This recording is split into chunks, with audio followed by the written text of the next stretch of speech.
All right, so let's jump right in. We're going deep on President Biden's apology for the U.S. government's role in the Indigenous boarding school system. We've got some fascinating stuff here from Al Jazeera, Axios, and Global News. I mean, this system, it ran for almost a century, right? From like 1869 all the way to the 1960s. And we're talking about over 18,000 Indigenous children just forcibly separated from their families. Yeah, and what strikes me is that this apology, it's not just some political move. It goes way beyond the 2024 election. This is the first time ever a U.S. president has actually formally acknowledged these horrors. I mean, the Right. suffering that's been inflicted on generations of Native I mean, Americans. it's not just like a casual, sorry, right.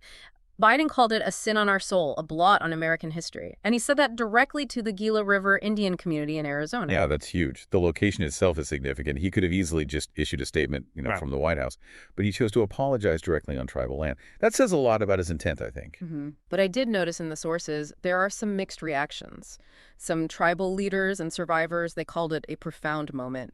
But others are saying an apology just isn't enough. They want real action to address the lasting harm. And that's what we need to consider. The impact of this system goes way beyond the years it was running. We're talking about a deliberate stripping away of language, culture, Hmm. identity. The sources, they detail some really horrific abuses. Hmm. Children being beaten, forbidden from speaking their own languages, even sexual abuse. This was not just strict schooling. This was a systematic attempt to just erase entire cultures. It's just chilling. It makes you wonder about the real death toll. One source mentions an Interior Department investigation, at least 973 deaths. But even that's likely just the tip of the iceberg. Exactly. And even that horrifying number, it can't capture the true loss. How do you measure the devastation of families torn apart, the severing of cultural ties, the psychological wounds that just echo through generations? And that's where things like reparations come in, right? It's complex, but it seems like there's growing momentum to address these systemic injustices faced by Native Americans, not just with words, but with real, tangible action. Yeah, for sure.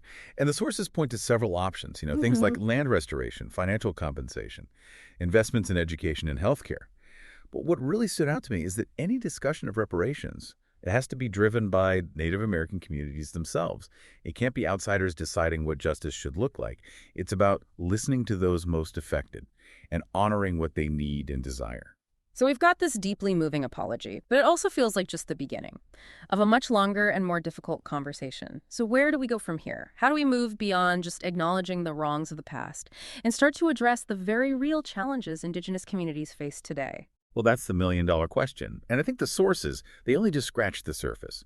But there are some really intriguing hints about potential paths forward, ideas that could completely reshape the relationship between the U.S. government and tribal nations. One thing that came up a few times in these articles, this idea of a Truth and Reconciliation Commission. They've done that in other countries, Yeah. like after apartheid in South Africa, to deal with this kind of systemic injustice. That makes you think, right.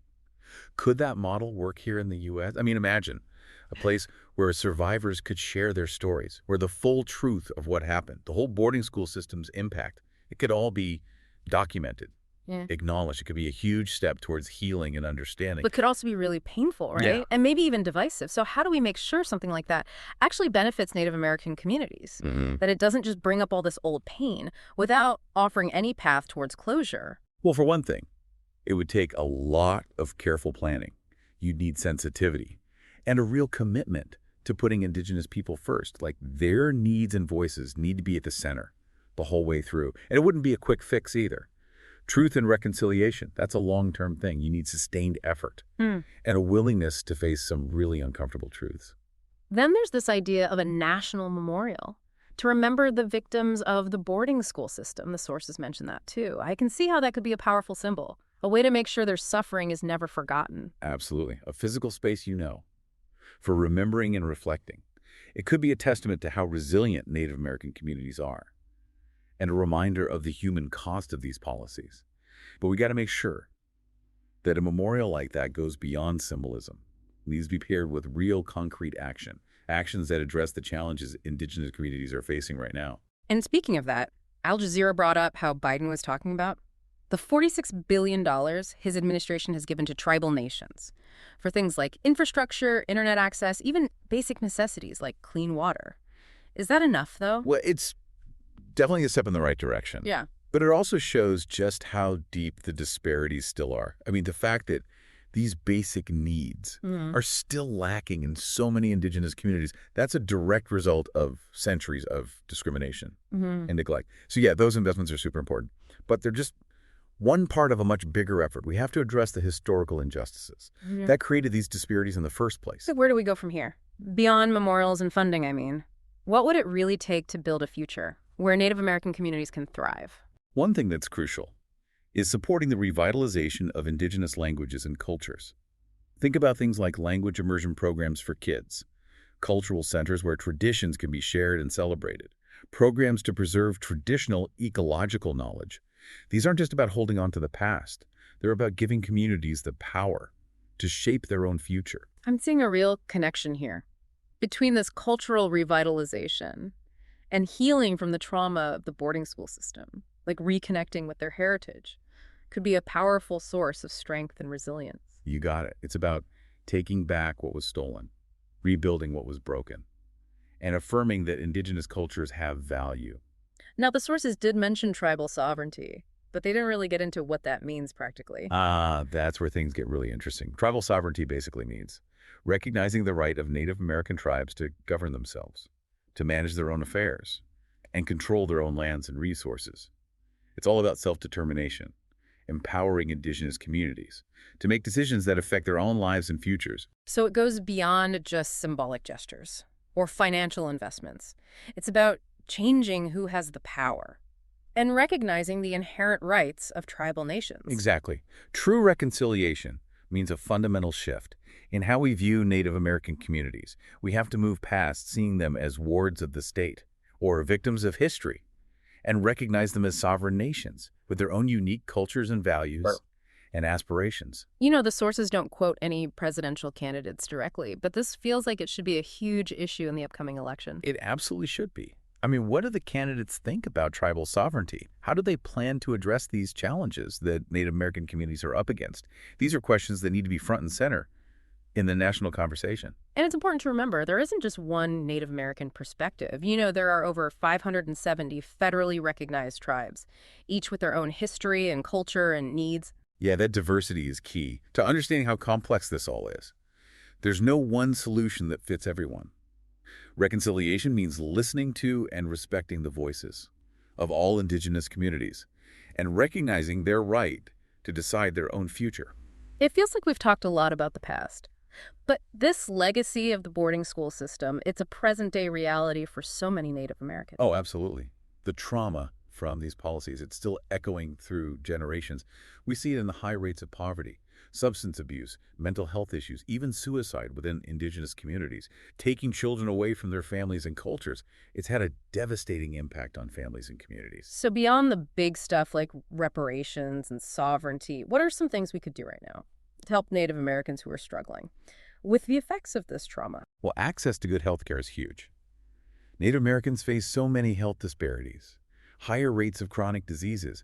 We have to make sure they have access to quality care, care that's culturally sensitive, including mental health services that understand trauma and are based on indigenous healing practices. And education seems really important too, not just teaching about the history of the boarding school system, but supporting the revitalization of indigenous languages and cultures. Totally agree. Education can be such a powerful tool for healing and empowerment and social change. But it has to be done right. It needs to be respectful and inclusive and centered on the needs of indigenous communities. This deep dive has really been eye-opening. This issue is so complex, it's clear there are no easy answers, but it feels like the conversation is finally changing. I think so too. And I think a lot of that is thanks to Native American activists and survivors and community leaders. They've been fighting for justice and recognition for so long. Yeah, their voices are finally being heard, and that gives me hope that we can move towards a future where indigenous communities aren't just surviving, but thriving. We've been talking about so much stuff, and you know what keeps coming back to me? This question of what true reconciliation actually means. Yeah, that's the heart of it all. Yeah. We can talk about policies and all those programs, but in the end, it comes down to relationships. It's about rebuilding trust and healing and creating a future where indigenous communities aren't just included, but truly valued and respected.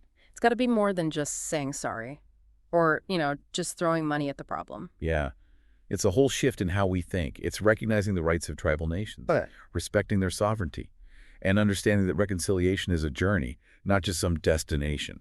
one thing that really stood out to me in these articles was just how strong Native American culture and identity is. Like, despite all they've been through, their traditions, their languages, they're still here. It's almost like defiant. It is. It really is. It speaks to the strength and the spirit of Indigenous people and the power of culture, like how it can heal and how it can resist. The fact that these traditions survived, even though the government tried so hard to wipe them out, which shows you can't just erase a people's identity. Yeah, it makes you wonder what could have been if those kids hadn't been forced into those schools, if their languages and cultures had been celebrated instead. Yeah, it's hard to think about, but Oh. it does show how important it is to support those revitalization efforts that are happening now. Like putting resources into language programs, cultural centers, things like that.